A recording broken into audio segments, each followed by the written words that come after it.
हो गई जी बल्ले बल्ले। आपको बता दें कि आज हॉकी में हो गया कमाल और धमाल हो गया बैडमिंटन में, जहां पर इतिहास रच दिया। पीवी सिंधु ने ब्रॉन्ज मेडल लेकर और बैक टू बैक ओलंपिक्स में मेडल लेने वाली पहली महिला एथलीट और दूसरी हिंदुस्तानी खिलाड़ी सुशील कुमार के बाद। और अब मेंस हॉकी टीम ने 41 साल बाद कमाल किया है, सेमीफाइनल में पहुंच गया है हिंदुस्तान 3-1 की जीत के साथ ब्रिटानिया पर। जी हां, ग्रेट ब्रिटेन पर 3-1 की जीत दर्ज की है। लाजवाब प्रदर्शन यहां पर। आपको बता दें कि पहले क्वार्टर में ही हिंदुस्तान की टीम ने 1-0 के बढ़ा, दूसरे क्वार्टर में 2-0 की, तीसरे क्वार्टर में एक गोल खाया, लेकिन चौथे क्वार्टर में तीसरा गोल दागकर अपनी जीत पक्की कर दी। और एक बहुत बड़ी यहां पर बात है, क्योंकि लगातार ओलंपिक्स में हम देख रहे हैं 2008 में क्वालिफाई नहीं कर पाए थे, लेकिन चाहे 2000 ओलंपिक्स की बात करें, 92 की, 96 की, 2004 की, हम लगातार ओलंपिक्स में देख रहे थे। पिछले ओलंपिक्स में 2016 में आप आखिरी पायदान पर रहे थे और वहां से उठकर सेमीफाइनल तक पहुंचना, यह दिखाता है कि हिंदुस्तान की हॉकी वाकई में एक अलग स्तर पर पहुंचने में कामयाब हुई है सिर्फ 4 साल के अंदर। इस सेमीफाइनल मुकाबले में अब देखना होगा कि हिंदुस्तान की भिड़ंत किससे होगी, ये हम आपको बताएंगे। लेकिन आपको सबसे बड़ी बात यह कि हिंदुस्तान 41 साल बाद एक बार फिर इतिहास दर्ज करने में कामयाब हुआ है और सेमीफाइनल तक पहुंचने में कामयाब। ग्रेट ब्रिटेन को 3-1 से मात दी है क्वार्टर फाइनल मुकाबले में अब से चंद सेकंड पहले ही। और पहले दिलप्रीत, उसके बाद गुरजंत ने गोल दागा और तीसरा गोल भी दागा हिंदुस्तान की तरफ से। खास बात यह कि आज फील्ड गोल देखने को मिले। पहले दोनों गोल आपके फील्ड गोल हुए, फील्ड गोल किए, ना कि पेनल्टी कॉर्नर। अमूमन जो होता है हिंदुस्तान के जो स्ट्राइकर्स होते हैं, ये जो फील्ड गोल मारने वाले स्ट्राइकर्स थे, वो धनराज पिल्ले के बाद ऐसा कोई स्ट्राइकर नहीं दिखा जो फील्ड गोल मारता हो। ज्यादातर पेनल्टी कॉर्नर पर हम भरोसा करते थे गोल दागने के लिए, लेकिन आज कमाल हिंदुस्तान के स्ट्राइकर्स ने किया है। पूरा दबदबा यहां पर भी देखा। अब जो है ओलंपिक में हिंदुस्तान रंग दिखाने लगा है, नीला जो है वो छाने लगा है। और लीजिए, एक सुपरस्टार खिलाड़ी हमारे साथ इस वक्त हैं और उनके बारे में वो किसी पहचान के मोहताज नहीं है। मुझे नाम सिर्फ इसलिए बताना पड़ रहा है क्योंकि वो मेरे साथ फोन लाइन पर है। जफर इकबाल। जफर भाई, बहुत बहुत स्वागत है, बधाइयां आपको कि हिंदुस्तान की टीम आखिरकार 41 साल बाद सेमीफाइनल पहुंचने में कामयाब हुई। यस सर, बहुत बड़ी बात है। मैं तो सुबह से दुआ ही कर रहा था कि किसी तरीके से हम लोग ये जो जिंक्स है कि हम लोग सेमीफाइनल में नहीं पहुंच रहे हैं, पहुंच जाएं।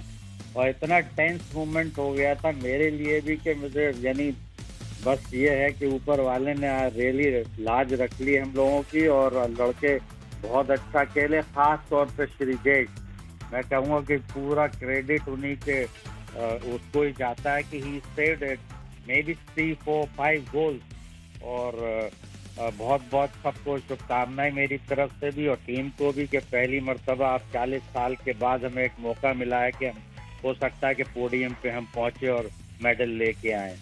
अच्छा जफर भाई, आप आखिरी वो ओलंपिक गोल्ड मेडल जो हिंदुस्तान ने जीता था उस टीम के एक अहम हिस्सा थे। 1980 मॉस्को गेम्स में गोल्ड मेडल लिया था आपने और उसके बाद ये मौका मिला। इस टीम में क्या वो काबिलियत दिख रही है कि गोल्ड मेडल दोहरा पाए? हालांकि मैं कई कदम आगे जा रहा हूं, बहुत बड़े बड़े मैचेस बाकी हैं, लेकिन क्या आपका दिल कह रहा है कि हाँ गोल्ड मेडल भी हो सकता है? नहीं, वो तो अगर हम लोग अगला मैच जीतते हैं तो गोल्ड मेडल मैच के लिए खेलेंगे, क्योंकि सेमीफाइनल हम लोग खेल रहे हैं। और परसों तो मैं बेल्जियम के अगेंस्ट में और मैं समझता हूँ अगर उनसे जीत जाएंगे तो नेचुरली गोल्ड मेडल के दावेदार हो सकता है हिंदुस्तान जब वो फाइनल में पहुंच जाएगा। तो वो तो 30 मैच होता है, वो कुछ भी हो सकता है। लड़के ब्रिलियंटली खेले आज, ऐसे ही थोड़ा सा और इम्प्रूव करना पड़ेगा। लग रहा था कि कुछ काफी प्रेशर, नेचुरली जब अपोनेंट हार रही होती तो पूरा प्रेशर वो डाल देते हैं और इसको हम लोग सह भी सके। यानी आज जो श्रीजेश ने बताया, इतनी शॉर्ट कॉर्नर उनको मिली, हमको शायद not a single short corner we got, but still हम लोगों ने जीत हासिल की 3-1 से। और सबकी सराहना करनी पड़ेगी कि जो अपॉर्चुनिटी जो जिसके बारे में मैं कह रहा था कि अगर अपॉर्चुनिटी अवेल कर ली, और 3 ही अपॉर्चुनिटी मिली थी या 4, एक और था इससे पहले, मगर 4 मिली और 3 अवेल कर लिया। तो what more we want from the team. मेरे ख्याल में सबको बधाई और शुभकामनाएं पूरे हिंदुस्तान के हॉकी लवर्स को के मेरी तरफ से सबको। बस दुआ करिए कि अगला मैच भी हम लोग जरूर जीतें।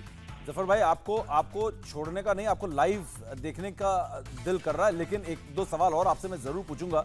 और वो सवाल ये है कि आज हमने फील्ड गोल देखे। जफर भाई, आपके जमाने में आप पर टीम बहुत भरोसा करती थी कि गोल दागें, फिर मोहम्मद शाहिद हों, या फिर हमने धनराज पिल्ले का दौर देखा, गगन अजीत सिंह, या फिर मतलब आप फील्ड गोल दागने के लिए एक स्टार खिलाड़ी पर ज्यादा निर्भर करते थे, गेंद ज्यादा पास करते थे। लेकिन ये टीम में कुछ अलग आपको जफर भाई दिखा है कि कोई एक इकलौता नाम नहीं है, एक टीम की तरह दिख रही है। और आज फील्ड गोल जो दागे हैं, आप पेनल्टी कॉर्नर्स आप पे भरोसा नहीं किया गोल दागने के लिए?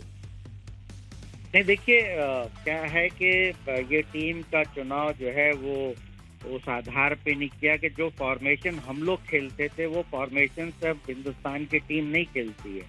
अब ये स्ट्रैटेजी हम लोगों ने काफी चेंज किया, क्योंकि इतना फास्ट गेम है कि अगर आप डिफेंस कमजोर कर देंगे तो आपके ऊपर वो फिर चढ़ाई अपोनेंट कर देगी और गोल भी कर देगी। तो इसलिए हम लोगों ने, जो हमारे टाइम में 5-3-2 खेलते थे, 5 फॉरवर्ड खेलते हैं, आज के 6 फॉरवर्ड खेलते हैं और 2 जो हैं वो डिफेंस में आ रहे हैं। और उन प्लेयरों को चुना गया है जो फ्रंट लाइन में जो फॉरवर्ड वाले हैं वो भी उनकी आदत ऐसी हो कि वो अगर बॉल नहीं उनके पास है तो वो डिफेंस में आए। तो लिहाजा ये भी पूरी टीम पीछे आ रही थी और पूरी आगे जा रही थी, इसीलिए हम लोगों ने काफी उनको रूम नहीं दिया फर्स्ट 3 क्वार्टर में, आई वुड से, और बिल्कुल उनको बांध के रखा। मगर ये जरूर है कि पहले 2 क्वार्टर में हम लोग बहुत अच्छा खेले, तीसरे में बराबरी, मगर चौथे में डोमिनेशन उनको करना ही था, क्योंकि ग्रेट ब्रिटेन बहुत अच्छी टीम कहलाई जाती है और जब कोई भी टीम हारती है तो वो अटैकिंग पे जाते ही है, क्योंकि उनको तो ये लगता है कि हम ये मैच हार जाएंगे अगर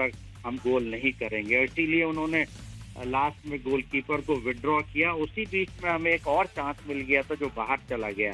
बहरहाल टीम की सराहना की जाएगी और करनी चाहिए कि हर प्लेयर ने पूरा दम लगाया और जीत के निकल गए।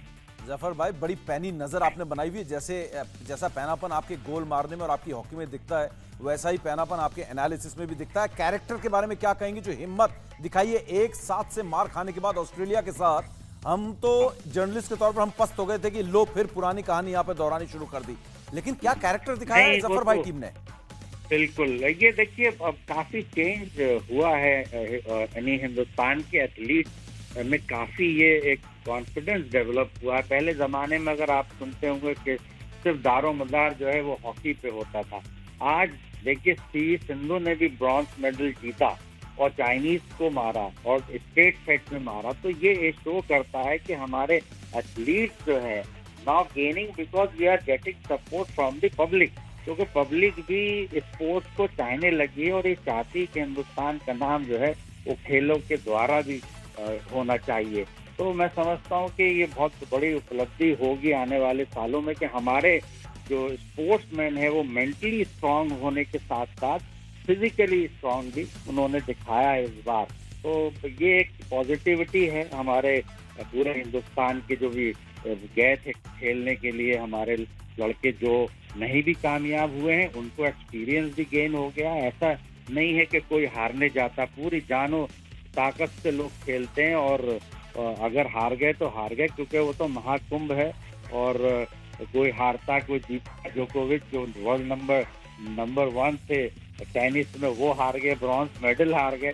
तो यानी यू नेवर नो कि क्या हो सकता है कि इस महाकुंभ में कोई भी जो है प्लेयर हार सकता है, चाहे वो वर्ल्ड चैंपियन हो या ना हो। मगर ये जरूर है कि उस दिन का फॉर्म, जैसे हम यही दुआ कर रहे थे कि अगर हमें चांस मिला और हमने अगर अवेल कर लिया, देखिए हमको एक भी शॉर्ट कॉर्नर नहीं मिला, जबकि हम शॉर्ट कॉर्नर पे ज्यादा निर्भर थे as compared to field goal के, और आज तीनों फील्ड गोल हुए। तो ये एक कहानी दर्शाती है कि हम फील्ड गोल भी कर सकते हैं और शॉर्ट कॉर्नर भी से भी गोल कर सकते हैं।